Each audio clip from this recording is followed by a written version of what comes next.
Puji Tuhan, selamat malam Bapak Ibu Saudara-saudari yang dikasih oleh Tuhan Yesus. Berjumpa lagi dalam Santapan Rohani GPDI Beth Eden. Dan kita akan mulaikan untuk mendengar kebenaran firman Tuhan pada malam hari ini. Namun sebelumnya mari kita bersatu dalam doa. Bapa kami yang di surga, terima kasih Tuhan buat kebaikan dan kemurahan Tuhan. Kalau kami masih ada sampai hari ini, semua karena kemurahan dan campur tangan Tuhan dalam kehidupan kami. Malam hari ini kami mau mendengarkan kebenaran firman-Mu. Berbicaralah bagi setiap kami Tuhan, kami yang ada di rumah atau dimanapun kami berada saat ini, yang mendengar bahkan merenungkan kebenaran firman-Mu lewat santapan rohani. Biar kiranya kami menerima lawatan yang daripada Tuhan, menerima rema dalam setiap kebenaran firman Tuhan yang kami dengar dan kami renungkan pada malam hari ini. Kami akan buka hati kami untuk mendengarkan kebenaran firman-Mu hanya di dalam nama Tuhan Yesus Kristus. Haleluya, amin. Puji Tuhan, kebenaran firman Tuhan pada malam hari ini saya berikan judul Tertanam di dalam Tuhan. Kebenaran firman Tuhan malam hari ini saya berikan judul Tertanam di dalam Tuhan. Mari kita sama-sama buka kebenaran firman Tuhan dalam Mazmur pasalnya yang ke-92. Mazmur pasalnya yang ke-92, ayatnya yang ke-13 sampai ayatnya yang ke-16. Mazmur pasalnya yang ke-92 ayat 13 sampai ayatnya yang ke-16. Namun kita akan baca dalam ayatnya yang ke-13. Dikatakan, orang benar akan bertunas seperti pohon korma, akan tumbuh subur seperti pohon aras di Libanon. Nah, kenapa pemazmur mengatakan bahwa orang benar diumpamakan seperti pohon korma yang bertunas, dan orang benar akan bertumbuh subur seperti pohon aras di Libanon? Kita pasti rindu kehidupan kita terus bertumbuh di situasi apapun, dalam kondisi apapun, terlebih dalam pandemi saat-saat ini, bahkan mungkin di Jakarta yang sedang mengalami masa PSBB.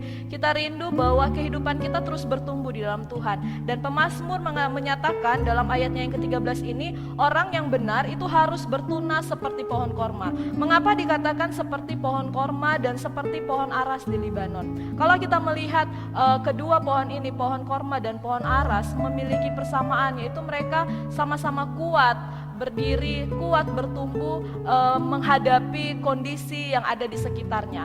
Nah, kalau pohon korma kita belajar bersama bagaimana pohon korma ini bijinya harus ditanam sedalam 1-2 meter. Bahkan ketika sudah tertanam, di atas biji itu harus ditaruh yaitu batu yang sangat besar.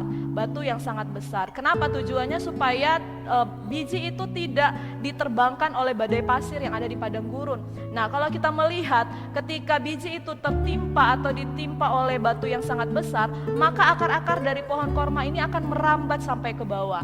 Akar-akar ini bisa mencapai ratusan meter, bahkan kiloan meter. Kenapa? Karena akar ini akan mencari sumber mata air.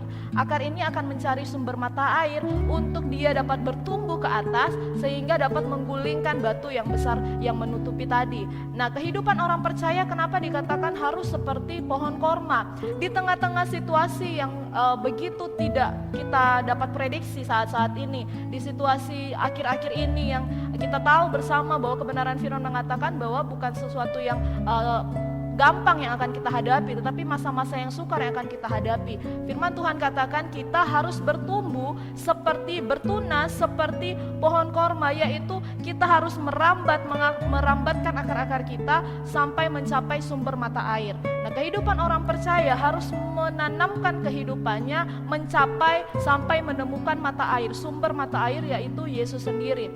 Yesus merupakan sumber air kehidupan dalam kehidupan kita, sehingga ketika kita terus mencari Tuhan, terus mencari sumber air itu, kita akan tetap kuat. Di tengah-tengah situasi yang saat-saat ini, iman kita tidak akan mudah digoyahkan. Kita akan bertumbuh naik ke atas, kita bisa menghadapi badai-badai kehidupan yang sedang kita alami saat-saat ini, menghadapi berbagai permasalahan keluarga, permasalahan ekonomi atau apapun. Kita dapat menghadapi itu semua karena kita merambatkan akar kita, mencari sumber air hidup itu yaitu Yesus sendiri. Lalu yang kedua dikatakan tumbuh subur seperti pohon aras yang ada di Libanon. Pohon aras yang ada di Libanon itu kuat dan bertahan.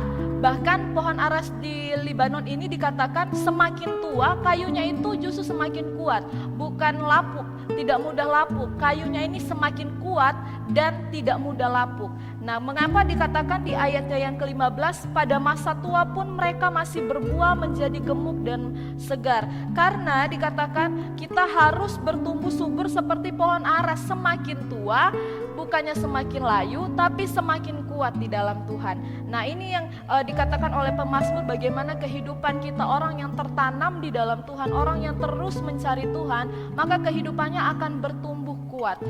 Imannya akan kokoh di hadapan Tuhan. Imannya tidak mudah digoyahkan, kuat menghadapi segala tantangan seperti kayu aras ini. Makanya dikatakan orang benar itu harus bertunas seperti pohon korma dan akan tumbuh subur seperti pohon aras di Libanon. Artinya kehidupan kita orang-orang yang percaya kepada Tuhan, kalau kita mau terus kehidupan kita bertumbuh, berbuah di hadapan Tuhan, maka kita harus berakar, kita harus tertanam di dalam Tuhan. Ayat 14 dalam Mazmur pasal 92 dikatakan mereka yang ditanam di bait Tuhan. Artinya kita terus menanamkan kehidupan kerohanian kita di dalam Tuhan, di bait Tuhan, di pelatarannya Tuhan.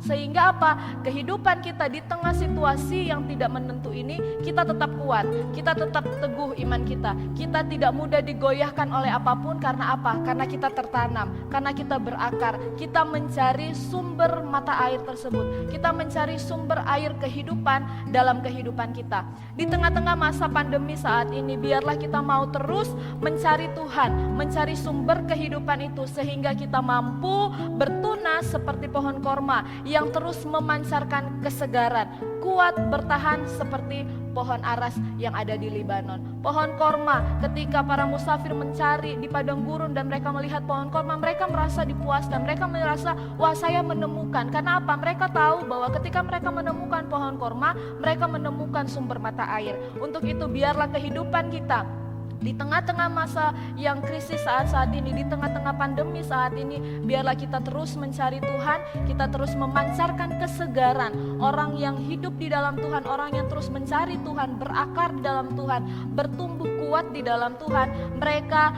tidak mudah digoyahkan oleh situasi dan kondisi, melainkan mereka tetap memancarkan kebaikan Tuhan, mereka tetap memancarkan kemurahan Tuhan, mereka tetap bersuka cita. Kenapa? Karena mereka tertanam di dalam Tuhan, mereka berakar di dalam Tuhan. Sekali lagi, janji pemeliharaan Allah pada orang-orang yang benar. Di ayatnya yang ke-15 saya bacakan sekali lagi, pada masa tua pun mereka masih berbuah menjadi gemuk dan segar. Bahkan di ayat 16 dikatakan untuk memberitakan bahwa Tuhan itu benar, bahwa Ia gunung batuku dan tidak ada kecurangan kepadanya. Ketika kita tertanam, kita memancarkan buah-buah yang baik, kita memancarkan kemurahan, kebaikan Tuhan, sukacita, karena kita merasakan bahwa Tuhan ada bersama saya, Tuhan yang bersama dengan saya, Dia sumber air kehidupan itu. Maka kita akan menjadi saksi. Di ayat 16 kita akan memberitakan bahwa Tuhan itu benar, bahwa Ia gunung batuku, tidak ada kecurangan kepadanya.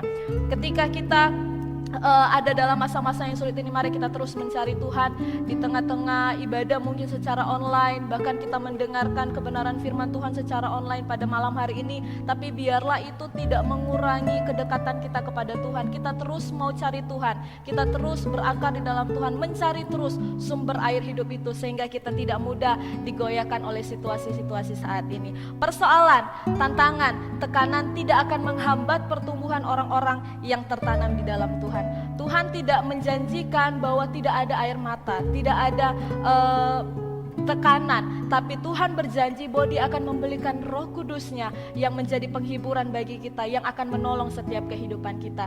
Mari kebenaran firman Tuhan pada malam hari ini tidak saya perpanjang, biarlah kita sebagai orang-orang yang percaya, orang-orang yang benar di hadapan Tuhan, kita mau terus tertanam di dalam Tuhan, berakar di dalam Tuhan, sehingga kita bisa bertumbuh, memancarkan kasih dan kebaikan Tuhan dalam kehidupan kita. Puji Tuhan, mari kita bersatu di dalam doa. Terima kasih Bapa kami yang baik, terima kasih Tuhan buat kebenaran firman-Mu yang boleh kami dengar pada malam hari ini. Biarlah itu boleh tertanam dalam hati kami, menguatkan setiap iman percaya kami di tengah-tengah situasi saat ini. Tuhan, kami tidak mudah digoyahkan oleh kondisi saat ini, tapi kami mau terus mencari Tuhan, berakar di dalam Tuhan, tertanam di dalam Tuhan, sehingga kehidupan kami selalu memancarkan air-air kehidupan. Kehidupan kami selalu memberikan keindahan di dalam Tuhan. Orang lain boleh melihat bagaimana ada sukacita sukacita di dalam Tuhan di tengah-tengah masa-masa yang sukar ini.